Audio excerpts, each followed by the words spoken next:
Hi అండి. మా పైన చూడండి పిల్లలు ఆటలాడి ఎలా పడితే అలా చేసేసారు. పైన పాత సామానం పాత చీర ఎవరో పెడితే ముక్కలు ముక్కలు చేసేసారు. ఇంకా మా అబ్బాయి నేనైతే మొత్తం క్లీనింగ్ చేస్తున్నామండి. వచ్చేది ఎండాకాలం, ఇంకా ఒడియాలవి పెట్టుకోవడానికి, కరెంటు పోయినప్పుడు ఇంకా పైకి వచ్చి పడుకోవడానికి ఎలా పడితే అలా ఉందనేసి శుభ్రంగా ఊడ్చేసి ఇంకా కడిగేస్తున్నామండి ఇద్దరం అయితే. మా అబ్బాయి కూడా నాకు సాయం వచ్చాడు ఈసారి. ఎప్పుడైతే నేను ఒకదాన్నే చేసుకుంటాను, ఈసారి మా అబ్బాయి కూడా ఉన్నాడు కాబట్టి ఇద్దరం కలిసి చేస్తున్నాము. మా ఇంటి ఓనర్స్ అయితే ఇక్కడ ఉండరండి, అందుకని ఎవరు అడిగేవాళ్ళు లేక పిల్లలు ఇష్టం వచ్చినట్టు చేశారు.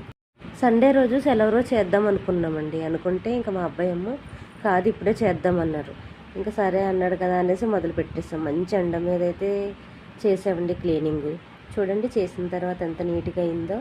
ఇంత నీట్గా చేసిన తర్వాత శుభ్రంగా ఉంచితే బాగానే ఉంటుందండి. ఎలా పడితే అలా చేస్తారు. ఇంకెవరి పనికి వాళ్ళు వెళ్ళిపోతాము. ఎప్పుడు చేసుకోవాలంటే ఎక్కడ కుదురుతుంది.